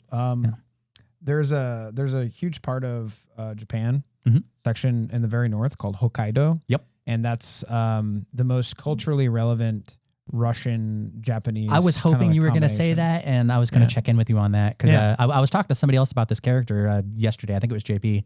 And I said, I can't remember the name, but there's an island north of Japan. That's got to be this, right? Yeah. And he's like, I don't know. Yeah, Hokkaido. And what's cool about Hokkaido is it has a town in it that gets the most snow of any place in the world, even more than Antarctica, which is pretty cool. And they have a summer festival there because summer is so important to them because they have one of the worst winters known to man. There's these festivals again. Exactly. And that kind of comes into the cultural stuff of it. So like your character could have a big focus on summer festivals, and that could be like a big important thing to them. Yeah. Yeah. I didn't think about like breaking it down by season like that, but that's hopefully that'll be a session 0 conversation. Yeah, that'd be cool. Character number 2. This is the middle child, and human again. We've got close ties for the background. We already went over that. This is a guardian. God damn it! We're playing with guardian. Guardian Exemplar. They haven't been invented yet, Erik. I'm kidding. I'm kidding. I'm kidding. No guardians ever until that moment. Battlecry happened already, Yeah, the god of guardians died and spooged on special people and gave them guardian abilities and feats. And commander, the god of commanders as well. No commanders. No commanders. Just a bunch of privates running around waging wars. Yeah. So we started with guardian. My idea here, whether I pulled it off or not. Big brother protecting his little brothers? Both of them. Protecting the one at close range, because the close range one is the leader, is the eldest. Mm-hmm. There's the honor thing involved. Mm-hmm. That's it. Respect for elders. But also protecting the range fighter, not fighter, but the range combatant. Marshal. So his others. So this character needs to be able to cover a lot of ground. Oh no, my melee brother's in trouble. I got to get there. Oh no, my range brother's in trouble. I got to get there. My range troubles. So he's constantly keeping an eye on both, trying to make sure that he's Papa Bear in the whole thing appropriately. That's cool. And I thought Guardian was just a nice thematic fit with that. I was going to go like Fighter or Barbarian or something big and burly. Yeah. And I thought, wait a minute. They built a whole fucking class for this. Why not just check it out? Yeah. And what's cool is one of the iconic guardians is actually a two-handed wielding samurai. Okay, all right. Yeah, I didn't put the samurai thing together in my head. I'll grab it. Okay. We got a human, we got guardian, versatile human again, adopted ancestry. I picked elf. We'll get into that in a minute. Natural ambition. Bodyguard is the class feat I took for all the reasons I just said. Reactive shield. It makes sense. Adopted ancestry. I picked elf. A quick sneak peek. Character number 3 is half-elf. So half-brother? Right. And the half-brother and the 2 human brothers, they're all the same age. Oh, that's cool. Oh, neat. Yeah. So they're going to create, that's going to create some friction as the campaign goes on, hopefully. Ever ready, Guardian's armor, all the usual stuff, intercept attack, taunt, shield block, specialty crafting, all of that straight out of the book. Are you focusing on like intimidation here? Like the heavy intimidation focus of the Guardian? I don't think I went that far so much. I probably did by default because I do. I just remember you said when that I scroll. It's charisma based or intelligence based. Yeah. I either would have gone diplomacy or intimidation, probably intimidation for the reasons you just said. Aggressive block at level 2, I pick up my Exemplar dedication and take battle medicine. My Exemplar icon is Horn of Plenty, and I have the Shift Imminence ability, which is right out of the book. So level 2, why am I an Exemplar? Don't know. Brian's going to tell me. But the idea is I gotta reach my melee brother to, shield block for him and do that. Right. Oh, battle medicine. He's sort of like the janky healer of the party. And he's sort of like a janky melee combatant. And he's a janky this and a janky that. But he's there to buy time so you can do the thing you're good at, right? All of a sudden, brother number 1 is like, I'm having an anxiety attack here. I love how he's the janky one, but he doesn't have imposter syndrome. I know, right? That's kind of what I went. This is the Exemplar, and he's there, he's like Achilles, and he's a janky Achilles, like a trash can Achilles. So Horn of Life, but he doesn't want to be a leader. Just for the listeners, the Horn of Life basically gives you an elixir of life. Horn of Plenty. The Horn of Plenty gives you an elixir of life that you can give to people or push down people's throats. Yeah, and it's kind of like it's a bag. You reach into the bag and stuff comes out. So it's like, oh man, you got bit by a rattlesnake. I'm gonna reach into my bag of plenty and do that. What does your bag of plenty look like? What is it? Oh, it's probably a messenger satchel. I didn't get that far. Oh, okay. So yeah, just like a messenger bag that a courier would carry. Totally. Only whatever the Eastern flavor of that Apollo, is. Almost. Yeah, or Hermes or something. Is it Hermes? Okay. Yeah. Hermes would be the messenger god. Yeah. So essentially, the Exemplar Guardian, the big guy, the armored guy, the guy you look up and go, yeah, in the prison yard, he's the guy you want to go up to first. Ooh. So you can take him down and everybody else will like, let you be, right? So that's him, but he's not the I need the spotlight guy, like those kind of builds would typically try to be. That brings us on to, oh yeah, my exemplar icon I already said is the Horn of Plenty. So the idea of having like the iconography, the thing that makes me what I am, be a hug for other players, be a way to contribute to other players, a way to support and elevate other players. It feels like Kronk from Emperor's New Groove. I love Kronk. Yeah, and he's there to be support. Mm-hmm. But he's the tallest character in the movie. And he's the whitest character in the movie. Yeah. He's the strongest character in the movie. He's arguably the smartest character in the movie. Cleverest, most intelligent. He could speak to animals. Okay, that's fair. He was obviously an Eagle Scout. Yeah. So he's just like, yeah, but I'm here to run support. Would you like a cheese puff? Yeah. A crab puff, whatever it was. I went a little Kronk with this, but I don't want it to be cartoony and goofy. He's just the guy in the room. Everybody's like, yeah, watch out for that guy. He leads the pack. Mm-hmm. No, that's my brother, dude. Yeah. I'm just here to make sure that you treat him good. So that's what I was going for that. That's an awesome dynamic. Moving on to level 3, Ancestral Paragon. Woodcraft I picked. Woodcraft specifically because the ancestry of elf that I'm learning all about. Everything I have for this character is designed to make Brother 1 and Brother 3's lives a little easier. Mm-hmm. So when we get to Brother 3, we're going to see that this character is the one that knows elfy things, that knows woodland things, that knows things to make Brother 3 feel like he's included in the family. Because Brother 3 has issues that we'll get into. Woodcraft, Ancestral Paragon. Tough to kill, die hard. Die hard was my feat. Of course. Right? Yeah. Moving on to level 4. I'm Kronk. I'm built like a linebacker. I have to do a flying tackle. So I pick flying tackle for my class feat. Heck yeah. Basic glory, red gold mortality. Forgot what that does. Red gold mortality basically allows you to use a transcendence in order to when you get hit points as a monster, stop healing of your opponents. Yeah, that's what it was. So I did that specifically because brother number 1 is a Thaumaturge who is doing weakness-related things to baddies, and this brother can do stop your regeneration things to baddies, so brother number 1 is a little bit safer in his thing. Got it. That was the reason I did that. Vasodilation, that's the one where you use your blood to clot wounds, and I like the idea of having sort of like my... Does he have medicine? He does have medicine, yeah. Okay, good. And does he have battle medicine? He had battle medicine, the first thing I took. Okay, cool.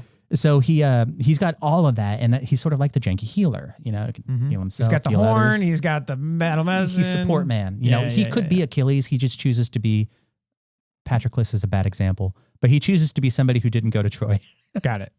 Yeah. He's the number 2 guy. Yeah. And then that brings us to the end of level 4.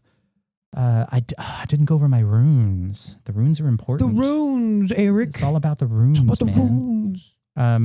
So this guy uses a +1 striking crushing warhammer. Crushing. And the rune I picked was the rune of... That is way too high a level for me to have that rune. What does crushing do? It crushes things. I think it decreases the hardness of things that you attack.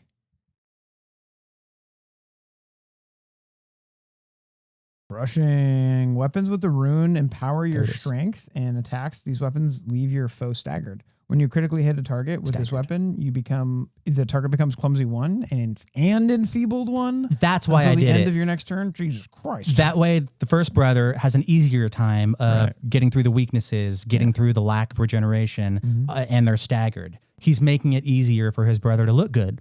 His brother has imposter syndrome. He's going to take all the help he can get to look good. Oh, that's cute. So it's this cool little, the middle brother is the actual skill, but he doesn't rub it in his face. Mm-hmm. And the words are never spoken that that's what's going on, but both of them know that's what's going on, and neither of them talk about it. He's always got his back. Yeah. That's awesome. So that was cool. Junie has the rune on his... I haven't used an iMac in so fucking long. So long as Plus it one isn't called striking, iMac anymore. authorized spiral rapier. So it's the authorized rune I took on that one. Authorized? Yeah, that's the one where if you pick up somebody else's sword, it like sprouts nails and goes through your hand. That's awesome. Yeah. So like, Okay. that's my fucking sword. Imposter syndrome. Yeah. Right? Okay. Yeah, you can't take it away from me because you can't use it. Yeah, that's awesome. I was rather proud of that one, and it was a legal buy too. Yeah, so that's Taeyang Sunbeam Kharkov, Taeyang, and then the Kharkov is the Russian angle. Boom.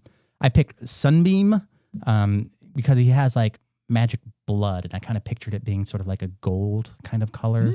And the Horn of Plenty you mentioned typically has a historical like gold Cornucopia, kind of like golden sunlight. Right. Yeah. Wheat and sunlight and growing things and nurturing things. So I was kind of going with that whole like yellow side of the color spectrum on that. Sweet. And I thought, well, Junebug and Sunbeam, these are super childish names, right? Right. But these are not super childish people.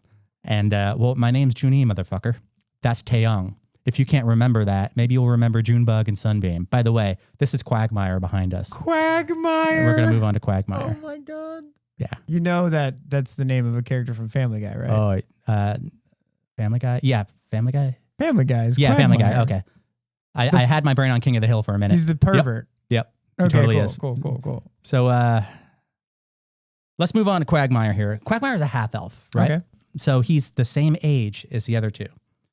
They all have the same life experience. They came up together as 5-year-olds. They experienced the same thing. As 10-year-olds, they experienced the same thing. But this is a half-elf.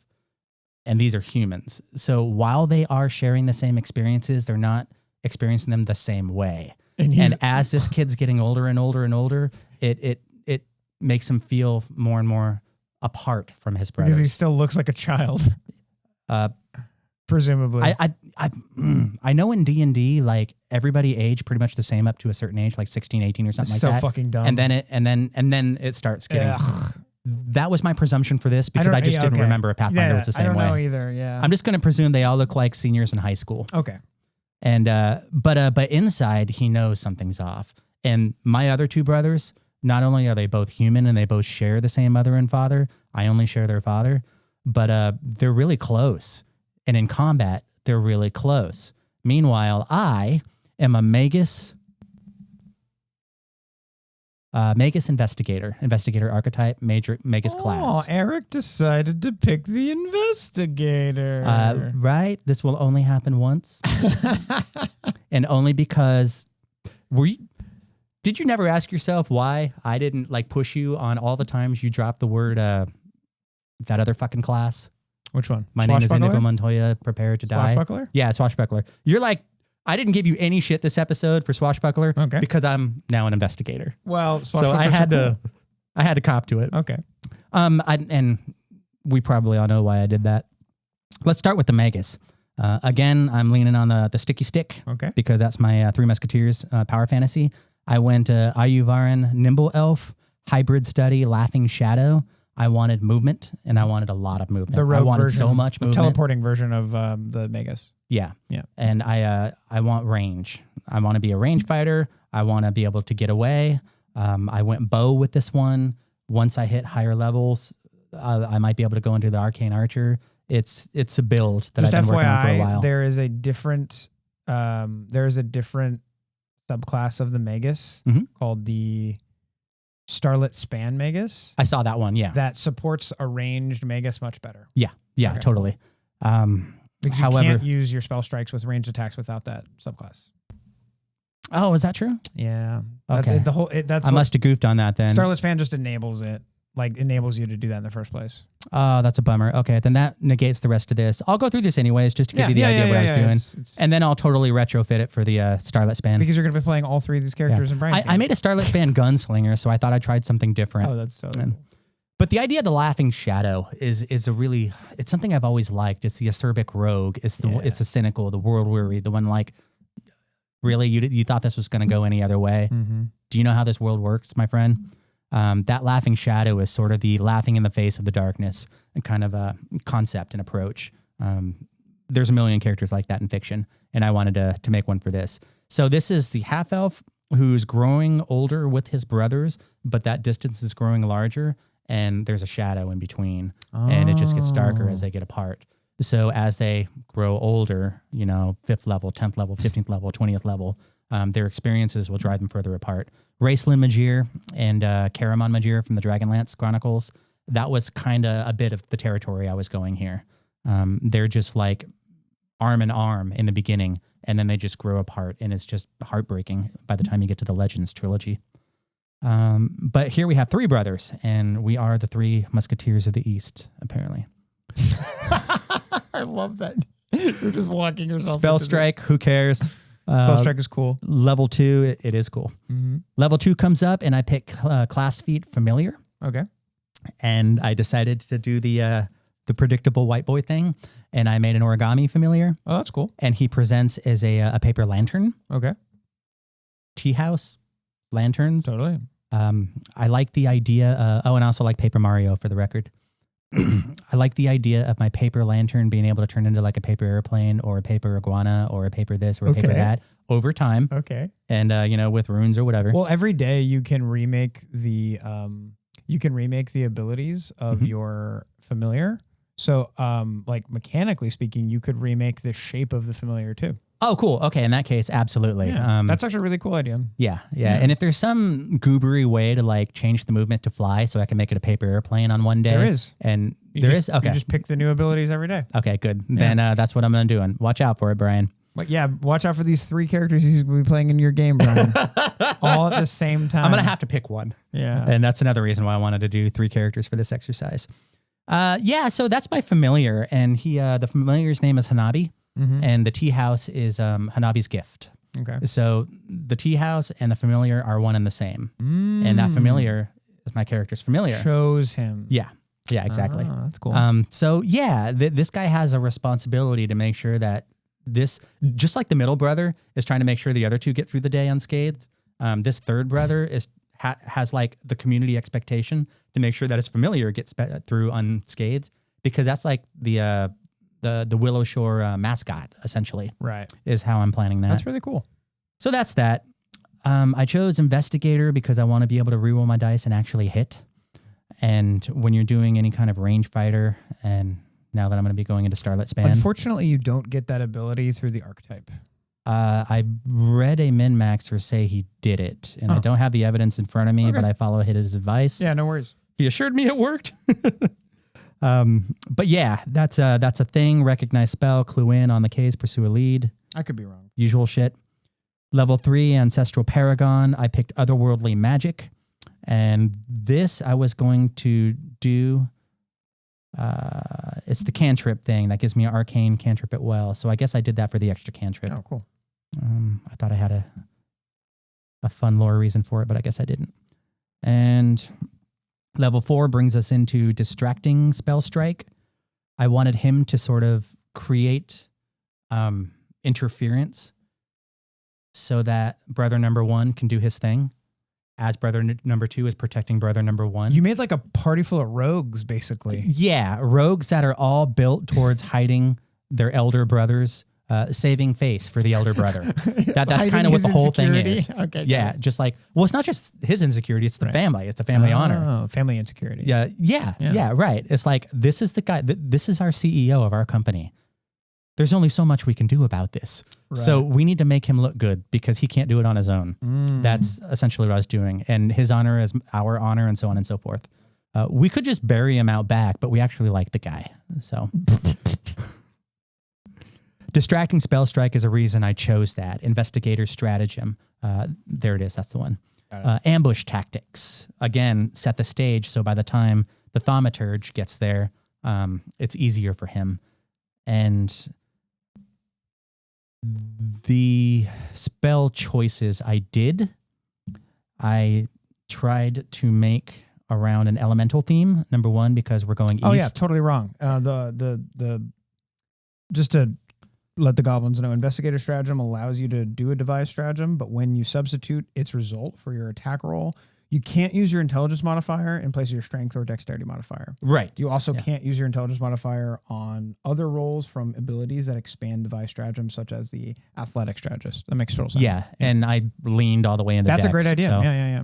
So that's probably his workaround he advised me on. Yeah, that's great. So I went elemental on this for a couple of reasons. One, I really miss my elemental monk. I really, really do. I think that elements as a tool in this game, they don't sing to me. They all seem like abilities that stand alone, not a part of a cohesive form or narrative shape. Maybe you need to play a kineticist.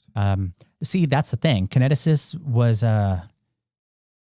I don't know if that's where it started, but remember my monk that I made for this game? It was the monk with the Suli Suli Range blooded. of Elements came out way after it you did, played didn't that. it? Yeah. So it kind of like, it started all the way back there.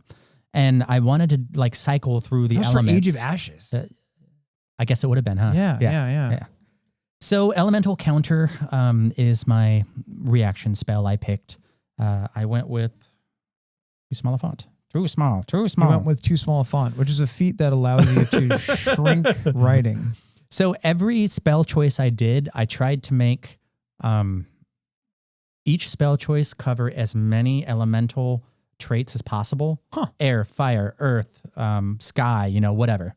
And if I couldn't get two, and there was a level, I think it was level 1 or 2, where each of those spell choices I had access to only had one elemental trait, I picked one of each. Okay. And I'm trying to remember the reason why I did that. There's something in my build here that says if you pitch a spell with an elemental tag, then you get to try it again. Oh, cool. Or you get to do a different effect entirely. Right.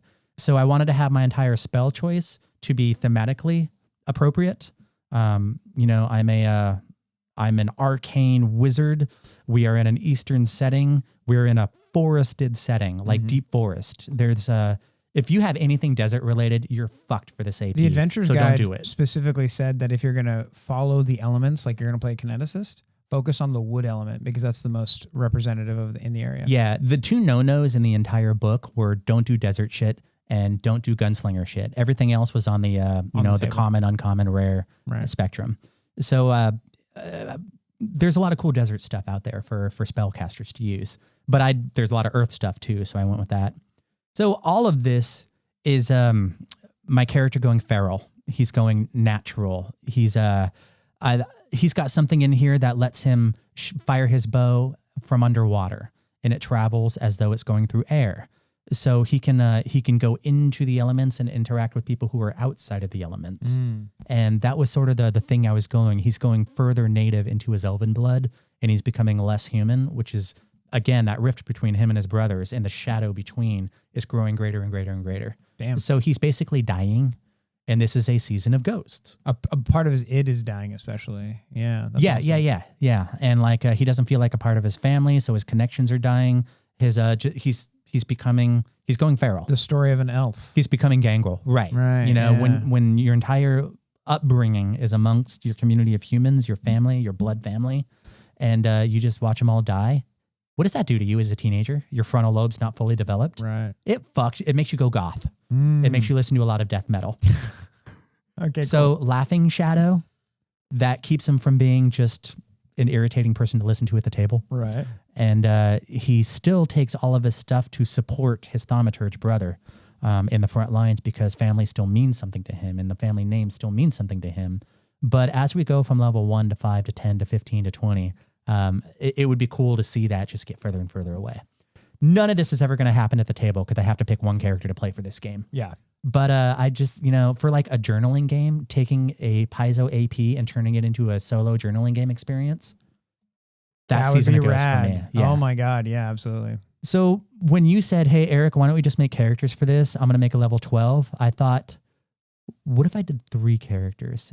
Because I keep talking to people about, why don't you guys just all pick the same background? Or what is that one thing that anchors you all together? So you're kind of giving an example to people, to like goblins, like what would it look like if your party made cohesive characters? Yeah. So 3 things I did, just to sum it all up and not go into any of the mechanics, is I made them brothers.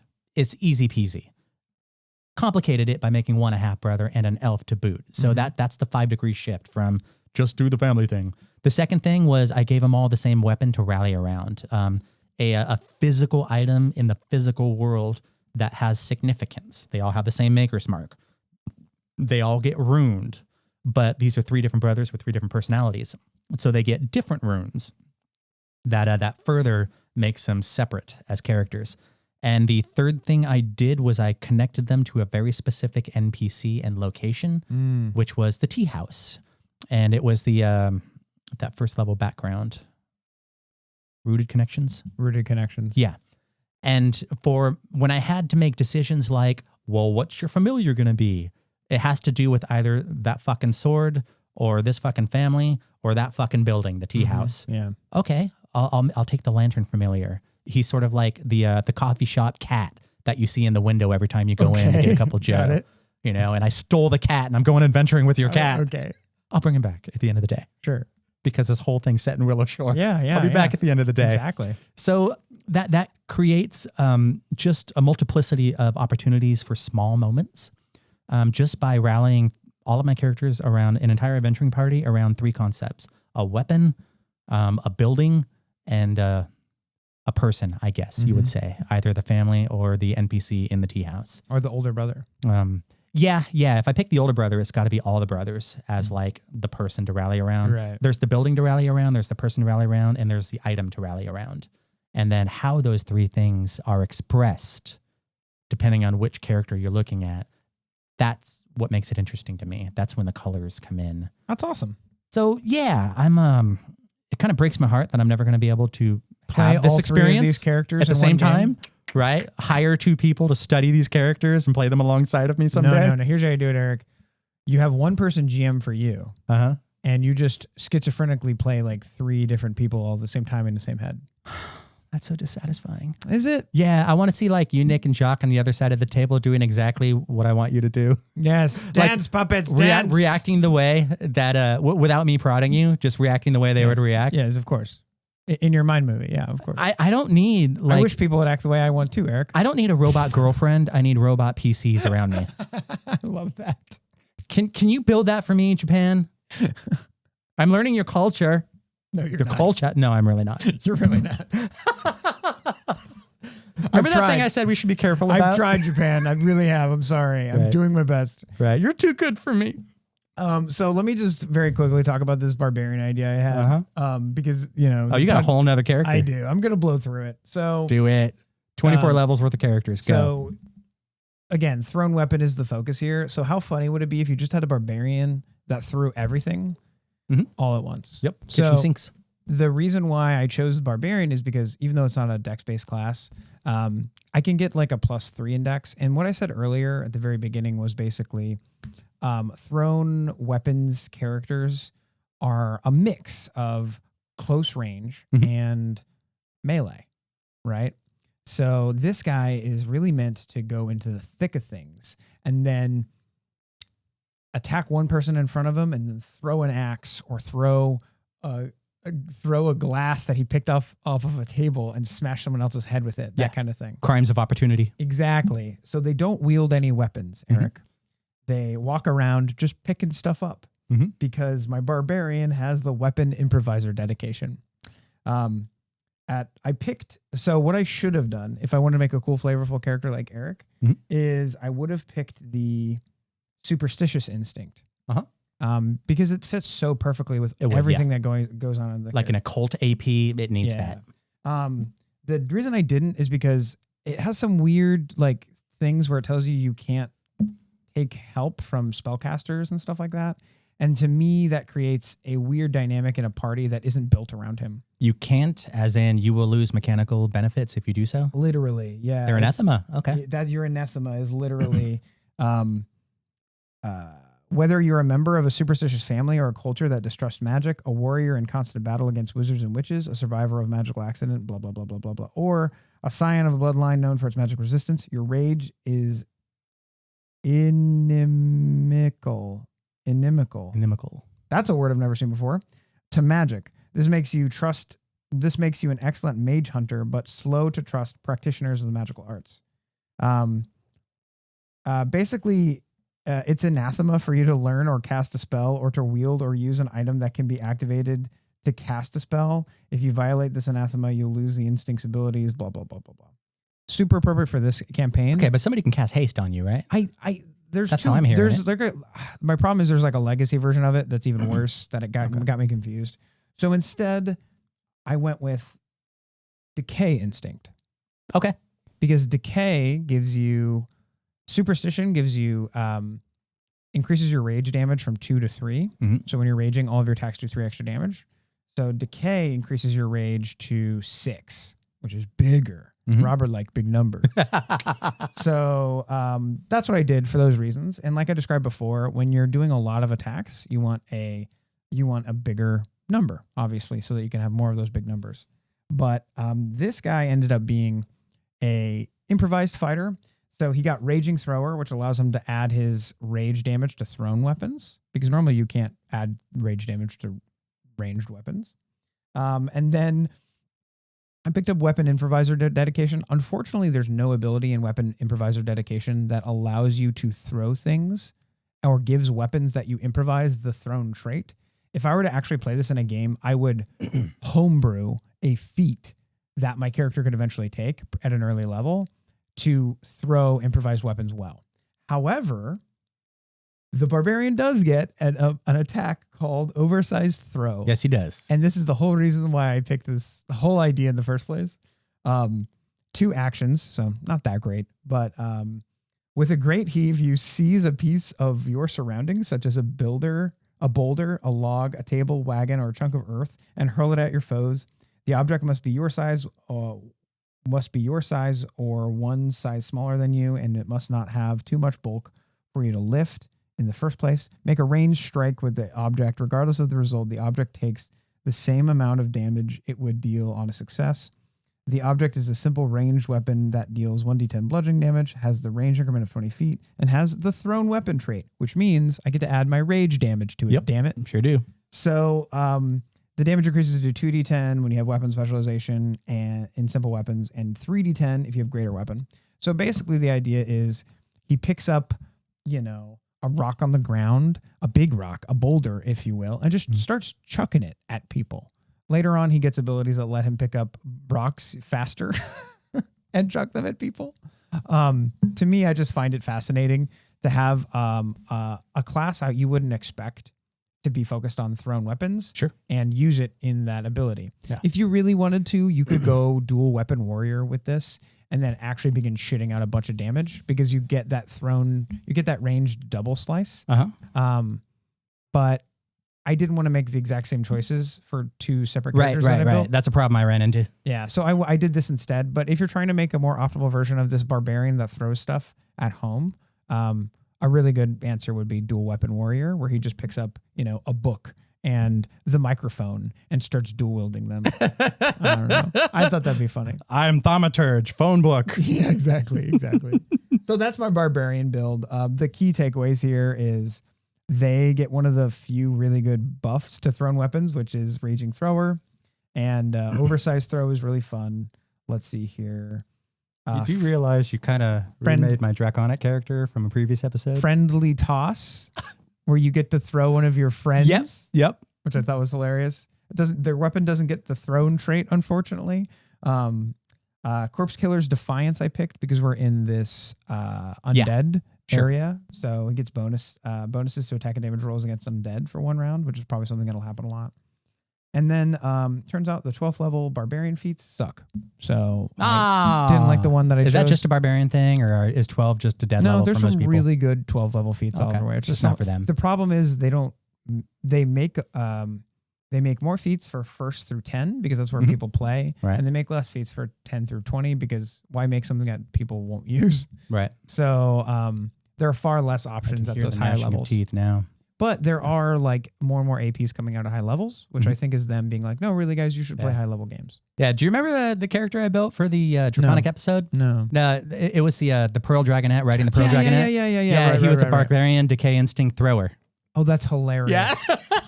Oh the my idea gosh. is good, isn't it? It's a great idea. I love that. Okay, it's a great cool. idea. All right. Well, damn, man. We just need more Pathfinder games in our lives. Yeah. Goblins, if you could support us on Patreon, so all we could do is play Pathfinder and write about Pathfinder, that'd be rad. I'd be in let's see, there's 7 days in a week. I'd be in 7 games. Actually, I could be in 14 games if I had a game every other week on every day of the week. Yep. That'd be epic. For $5 a month, you can send us your criteria and we'll build you a character to use in tournaments. Robert will do the optimization and Erik can give you a full integrative backstory. That's $10. Goblins, that's $10. If you want Actually, that's not a terrible idea. If you for want the 10. that, Goblins, let me know. I'll make that a tier. I'll make that a tier on the Patreon. Yeah, Robert knows how to build characters like nobody else I've ever met. So it's worth the price of admission. One of the things I like to do a lot in my free time. Yeah, when I heard recently, and we'll end the episode. I promise we're done. Recently, Path Builder got not doxxed. They got attacked basically online, where they get overwhelmed with a bunch of pings to their server, and it kind of kills the server. I thought it was really funny because a lot of people have moved to the web version of it, and only the web version got affected. The app version doesn't get affected, especially if you save everything locally or to your G drive. So everyone was like, "Oh, I can't access my Path Builder, blah blah blah." And I'm like, "Well, maybe you should have had an Android phone and saved everything local." Yeah, you losers. It was a rough couple of days for us. Yeah, but yeah, dude, I can't tell you how many characters I've made on the toilet. It's crazy. Yeah. I have one of those lists of characters where you can just keep scrolling and scrolling and scrolling and scrolling. That would depress the ever-loving shit out of me. Like all the characters I will never get to play. Yeah, well, I don't put as much thought into them as you do, Erik. It makes me distraught. I put in a different amount of thought because, like, I seriously spent.